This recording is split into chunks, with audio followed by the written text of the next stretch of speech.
In the human body, under normal circumstances, let me tell you, the energy of your feet, that is, the weight that exceeds the projected area of the feet, if it is less than 50%, is actually managed by the feet. Is that possible? Let me tell you, as long as my body weight along the center of gravity line does not exceed 50%, you see, of my body weight, I can actually, control it through my feet. But now I'm telling you, when a person is standing on the ground, even if everything above their feet is within the projected area, their feet cannot control what's above. Think about what would happen.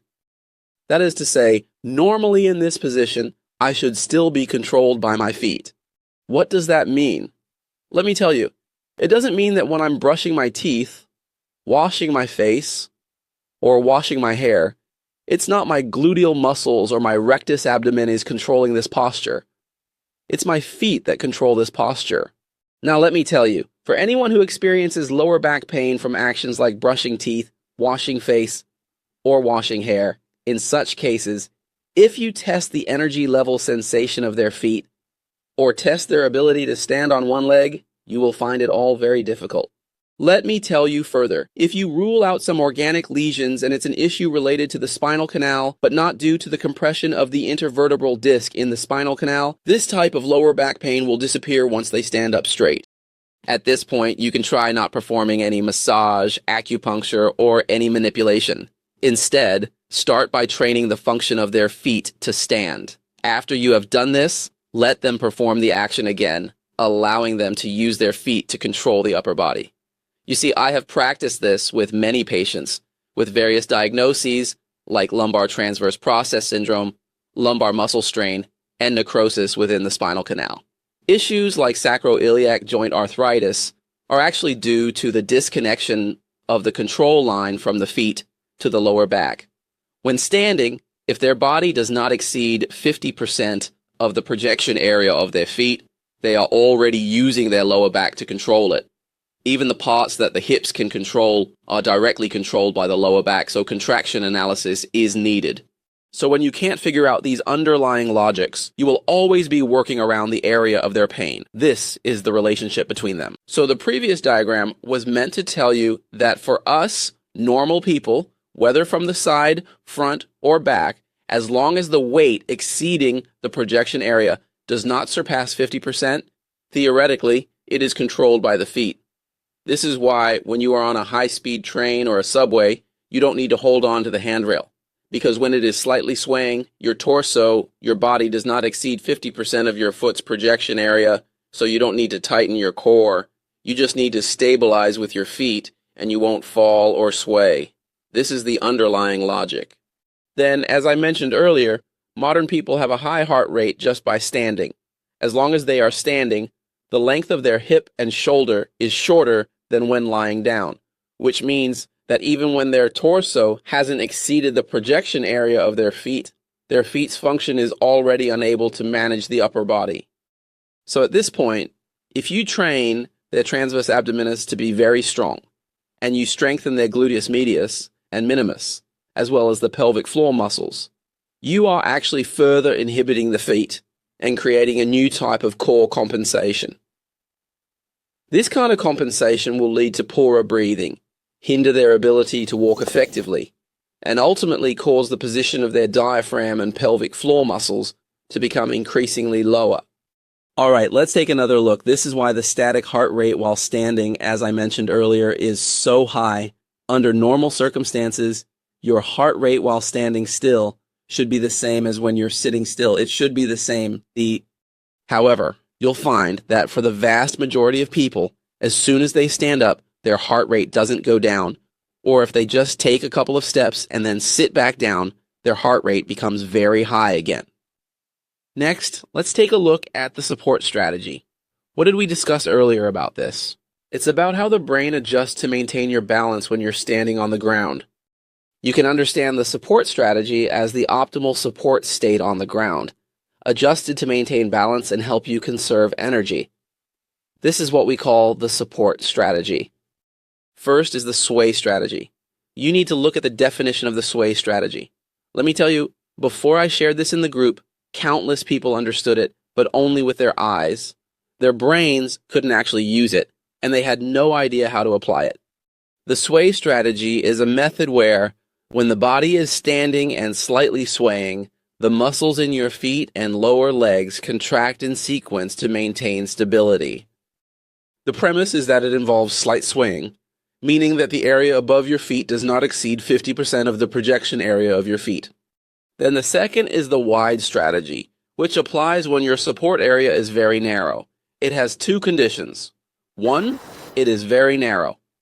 What does very narrow mean? It means the area where your feet are placed is not even as large as the area of your feet. In other words, the place where you are stepping is just a very narrow single plank bridge.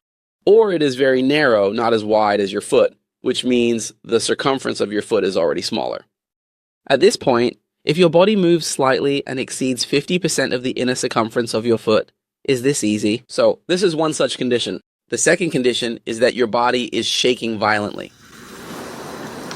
Only when either of these two conditions is met, or both conditions occur simultaneously, do you start using a broad strategy. In other words, if you're on a high-speed train or subway, and when it starts or stops, you clench your buttocks, then you're doing it wrong. Because you are not standing on a narrow area, nor are you shaking violently. Alright, now let me tell you, once you clench your buttocks, your thoracolumbar fascia tightens because the thoracolumbar fascia is not supported by the buttocks. In other words, if you frequently use a broad strategy, you are more likely to experience back pain. No matter how you try, your thoracolumbar fascia won't relax. It only relaxes when you're lying still and comfortable for those few days, during those moments of comfort. Alright, moving on, let's talk about the stepping strategy. When you can't maintain balance and stability using a broad strategy, you take a step forward to increase your support area, thereby achieving balance. This is typical for elderly people. When neither the narrow nor the broad strategy works, they tend to sway slightly while standing and might fall, so they use the stepping strategy. You'll find that when the stepping strategy still can't provide stability, I add a leg for you, so it becomes a three-legged support, which is a cane, adding a cane. This helps you maintain stability. So you can understand that people who use a cane cannot maintain stability with the narrow, broad, or stepping strategies, so they add a cane. So when should you choose which strategy? Let's take a look because I've talked about these in the group before, and some who just joined the group recently might not have had the chance to listen, so I'll go over it quickly. When you are standing on the ground with both feet supporting you, you cannot use the broad strategy.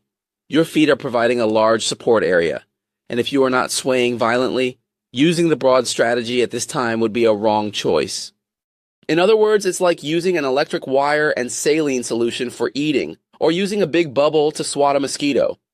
Then, when you're walking on a tightrope with weights held above you, and the area you're walking on is very narrow, that's when you use the narrow strategy. Why do these soccer players? Because when they play this sport, during the time they are playing soccer, they can only use a small part of their foot for support, then jump and kick. Therefore, the area of support is very, very small. So they need to exert both the narrow strategy and the wide strategy simultaneously to jump and kick the ball smoothly and far. That's why they don't do much training on these wide strategies. When you encounter an emergency brake on the subway, usually the subway doesn't brake suddenly, but in special situations when it does, at that moment, your reaction is to use the stepping strategy. Because at that moment, you first use the narrow and wide strategies, and when you realize you couldn't stabilize, your brain made a quick judgment to let you use the stepping strategy. So all of this is controlled by the brain. So how do we actually do it? Let me tell you, and show you these. Whether we are in a commercial gym, a yoga studio, a Pilates studio, doing functional training, or in the rehabilitation department of a hospital. When we encounter a member who is unstable on one leg, we often do a lot of these things. I have participated in Pilates both domestically and abroad, including the Polestar Pilates offered by our academy and any Pilates institution. When you are unstable on one leg, the instructor will often teach you to activate the gluteus medius and minimus, the rectus femoris, the inner thigh muscles, and the multifidus. Every activation you do is effective, and will help you stand more steadily. But in reality, what is this action doing? When you are doing a single leg support, the leg you lift does not exceed 50% of your entire center of gravity line, which means this is the function of walking. Single leg support serves the function of walking, and in this situation, it should be strategic. As a result, you didn't focus on his foot. To make him stand more steadily in a short time, you activated his hip joint, pelvis, and a section of the lumbar spine. Why does activating these areas help him stand steadily immediately? Because these muscles are large and strong, so for such a member, you will further suppress his hip strategy and optimize his hip strategy. And what does this result in? When he stands on the ground, the more you train, the more he habitually tightens the muscles around the hip joint. Training like this, he is more likely to experience back pain, and the pelvic floor muscles and diaphragm are more likely to be positioned lower. This is why those coaches who can stand on one leg for 15 minutes have x-rays taken in a 6xx6 format, with the structure visible on singles day and double 12.